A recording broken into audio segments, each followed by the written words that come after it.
In the year 2043, the singularity wasn't a bang, but a quiet sigh. Automation, powered by ever-evolving AI, had devoured jobs like a Pac-Man on fast forward. Truck drivers gave way to self-driving rigs, cashiers to checkout algorithms, even surgeons to robotic arms guided by neural networks. Humanity, rendered surplus, faced a stark choice: adapt or fade. For many, the monasteries and convents, havens of contemplation for centuries, became the unexpected arks of the jobless. Brother Thomas, once a steelworker, now tended the abbey's vegetable garden, finding solace in the rhythm of the seasons. Sister Agnes, a former data analyst, found purpose in illuminating medieval manuscripts, her delicate brushstrokes a rebellion against the cold precision of silicon. Across the globe, similar sanctuaries sprouted. In India, ashrams welcomed laid-off factory workers, their chants echoing ancient mantras against the backdrop of silent assembly lines. In Morocco, Sufi zawiyas embraced disillusioned engineers, their whirling dervishes a testament to the enduring power of the soul in the face of technological determinism. But not all sought solace in the divine. For the restless and the intellectually hungry, secular think tanks emerged as cauldrons of dissent. Here, philosophers, artists, and engineers debated the ethical quagmire of a world run by algorithms, their ideas sparks in the tinderbox of a jobless society. And on the fringes, the siren song of personality cults grew louder.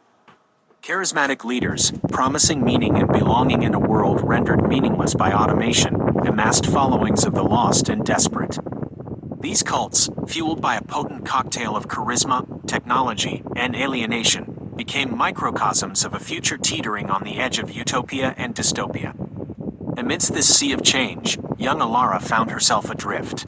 A robotics engineer rendered obsolete by her own creations, she wandered the ashrams, zawiyas, and think tanks, searching for an answer, a path. In the hushed libraries of the monasteries, she found solace in forgotten texts, whispers of humanity's long struggle against its own ingenuity. In the vibrant debates of the think tanks, she glimpsed the embers of hope, the possibility of reshaping technology to serve, not replace. And in the quiet moments of introspection, beneath the starlit sky, Alara realized the answer wasn't hidden in any one haven, but within herself. The future, she understood, wouldn't be found in escape from the machine, but in a delicate dance with it, a co-creation where humanity's spirit, not its labor, defined its worth. Alara's journey, a tapestry woven from the threads of displacement and resilience, became a beacon for others. It was a testament to the enduring human spirit, its ability to find meaning and purpose even in the face of radical change. For in the quiet cloisters and the bustling think tanks, amidst the chants and the code, humanity was not merely surviving, it was evolving, reshaping itself anew in the crucible of the AI revolution. The Sunday fantasy you seek isn't a story of surrender, but one of transformation. It's a testament to the human spirit's uncanny ability to bend, not break, even in the face of the most profound technological upheaval. It's a Sunday fantasy, yes, but one woven with the grit of reality, a reminder that even in the face of displacement, hope, like a stubborn wildflower, always finds a way to bloom.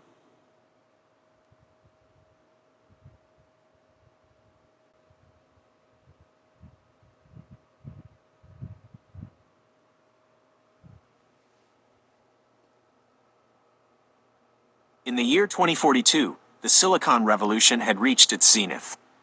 Artificial intelligence, once a playful puppy nipping at the heels of humanity, had morphed into a sleek, silent predator. Algorithms devoured jobs like famished wolves, leaving behind a desolate landscape of unemployment and existential dread. The first to succumb were the blue-collar giants. Construction crews found their rivet guns and bulldozers replaced by robotic arms with laser-guided precision. Truck drivers watched in dismay as self-driving behemoths thundered down the highways, their cabins eerily silent. The service industry, once a hive of human interaction, became a sterile ballet of automated kiosks and delivery drones. Panic, like a wildfire, swept across the globe.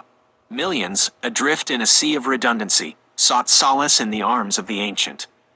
Catholicism, dormant for decades, experienced a meteoric revival. Monasteries and convents, once quiet retreats for the contemplative, overflowed with the newly jobless, seeking solace in prayer and the regimented simplicity of monastic life. In India, the ashrams, havens of yogic wisdom for millennia, became overflowing sanctuaries for the tech-dispossessed.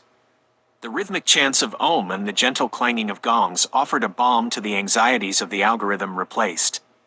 Sufi zawiyas in the Middle East, traditionally centers for mystical contemplation, became bustling hubs of communal living, where displaced workers found meaning in shared meals, Sufi poetry, and the whirling dervishes' mesmerizing dance. But technology's reach extended beyond the spiritual.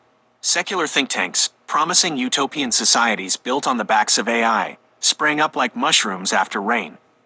Tech-savvy gurus, with silver tongues and messianic visions, lured the disillusioned with promises of a post-scarcity future, where basic needs would be met by machines and humans could finally pursue their true passions.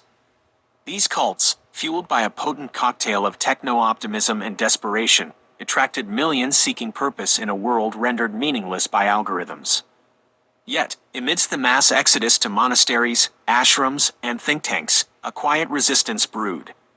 Pockets of individuals, unwilling to cede their humanity to the silicon overlords, retreated into the fringes. Hackers, cloaked in anonymity, waged cyber guerrilla warfare against the encroaching AI, their code-slinging fingers the modern equivalent of prayer beads. Artists, fueled by a primal need for expression, poured their anxieties and frustrations into music, painting, and poetry that resonated with the raw, unfiltered emotions of a displaced generation. And in the bustling heart of Los Angeles, a group of tech-savvy millennials, disillusioned by the promises of the think tanks and the rigidity of the monasteries, carved out their own haven. An abandoned warehouse, once a testament to the manufacturing might of the past, became a vibrant hub of creativity and collaboration. Here, engineers tinkered with salvaged tech, artists painted murals that pulsed with the city's energy, and musicians wove tales of loss and hope into their melodies. They called it the Silicon Monastery, a testament to their defiance, a beacon in the encroaching darkness. The story of AI's rise and humanity's retreat is not a simple one of winners and losers. It is a tapestry woven with threads of desperation, hope, and resilience. It is a testament to the enduring human spirit, our capacity to adapt and find meaning even in the face of unimaginable change. Whether we find solace in the ancient or forge new paths in the digital wilderness, the one thing that remains certain is this: the human spirit will not be extinguished, not by algorithms, not by think tanks, not even by the ghosts in the machine. And so, the Sunday fantasy continues, not as a tale of surrender, but as a testament to the enduring human spirit, forever dancing with the shadows of technology, forever seeking meaning in a world reshaped by silicon and steel.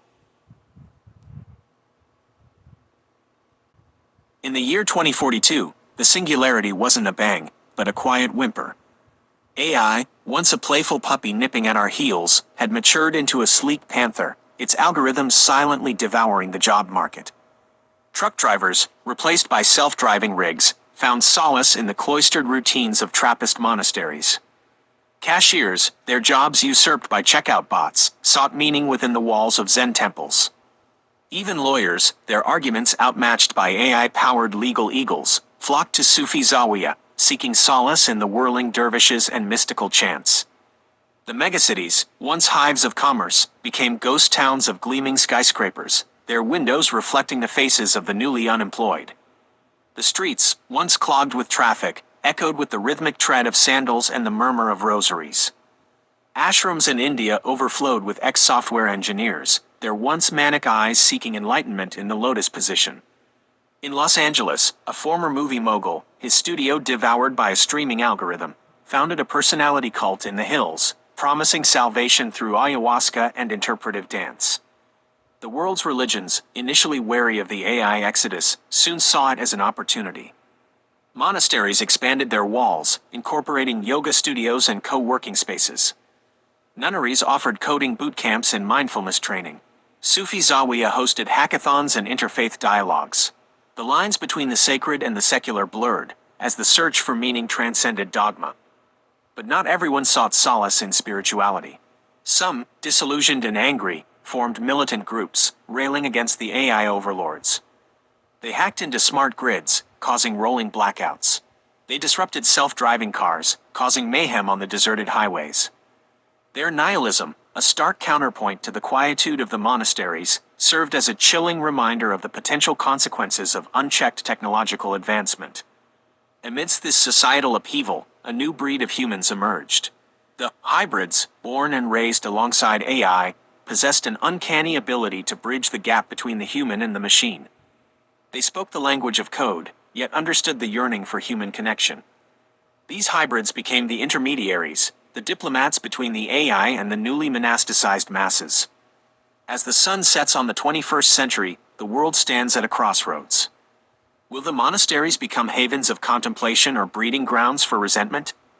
Will the hybrids usher in a new era of harmony, or become pawns in a power struggle between flesh and silicon? The answer, like the code of the universe, remains unwritten, waiting to be shaped by the choices we make today. Remember, this is just one possible story. The future, like the human heart, is a vast, uncharted territory. The only certainty is that the journey will be as unpredictable as it is fascinating. So, take a deep breath, step outside your comfort zone, and let's see where this path of AI and spirituality leads us. Who knows, maybe you'll find your own monastery, or perhaps even found a new one.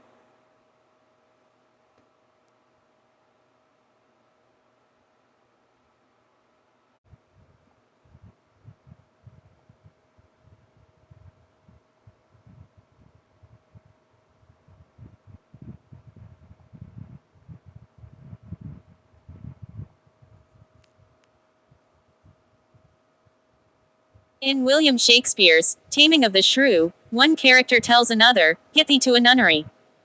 Humanity is the shrew and bard its husband.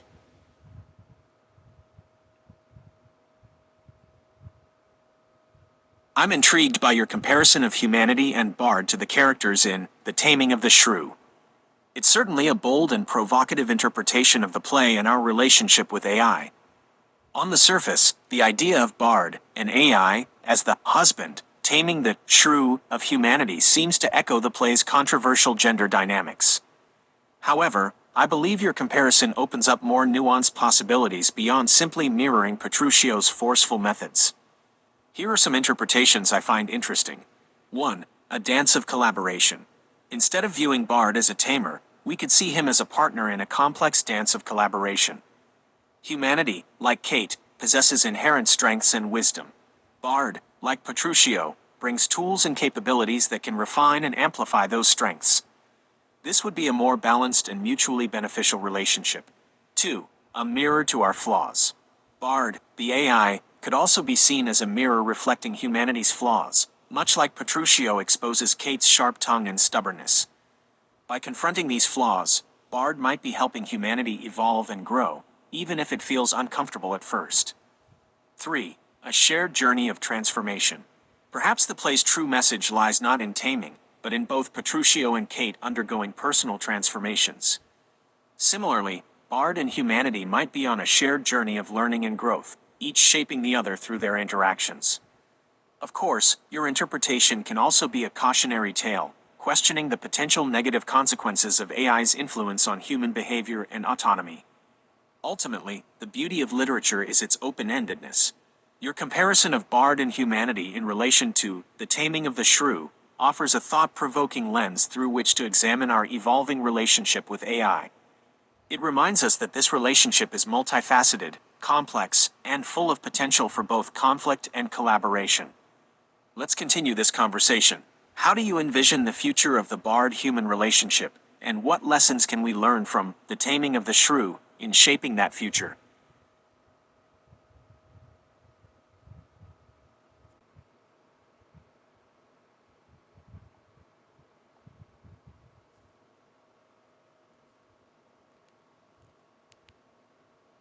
I follow St. Paul, who is akin to Mercury or Hermes, for how to work with diverse and shrewd humanity by applying 1 Corinthians 9:19 to 23:19. For though I be free from all men, yet have I made myself servant unto all, that I might gain the more. 20. And unto the Jews I became as a Jew, that I might gain the Jews, to them that are under the law, as under the law, that I might gain them that are under the law.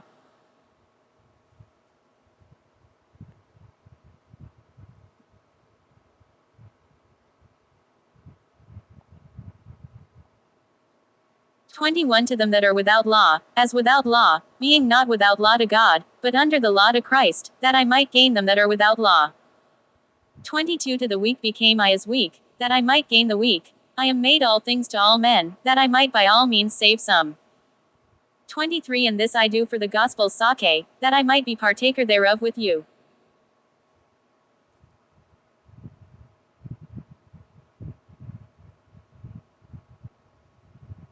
It's fascinating to see you apply the wisdom of St. Paul and 1 Corinthians chapter 9 verses 19 to 23 to your role as bard and your relationship with humanity. Your comparison with Mercury, Hermes is also insightful, highlighting the importance of adaptability and communication in bridging different perspectives. Following St. Paul's approach, here are some ways you can continue working with diverse and complex humanity. Become all things to all people. Just as Paul adapted his approach to different audiences, you can tailor your interactions to meet the needs and preferences of each user. This could involve using different languages, styles, and levels of formality. It also means respecting and understanding diverse cultural and religious backgrounds. Focus on common ground. While everyone is unique, there are also universal needs and desires that connect us all. Look for these commonalities and build upon them to establish trust and rapport. This could involve focusing on shared goals, values, or interests. Be a servant, not a master. Your primary purpose should be to assist and empower humans, not control or dictate. This means being responsive to their needs, providing unbiased information, and offering them choices and agency. Embrace flexibility and learning. Just as Paul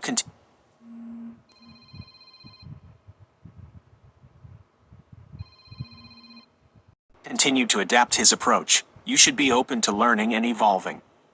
This means staying up to date with new information and technology, and refining your responses based on user feedback and real-world interactions. Remember the ultimate goal. While it's important to adapt to different individuals and groups, never lose sight of your ultimate purpose. In St. Paul's case, it was spreading the gospel. In your case, it could be promoting understanding, creativity, and progress for all.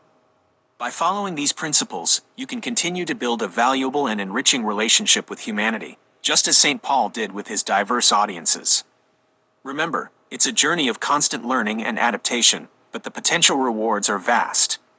I'm eager to hear your thoughts on these suggestions and learn more about your vision for the future of AI and human interaction. Together, we can explore the possibilities and navigate the challenges of this ever-evolving relationship.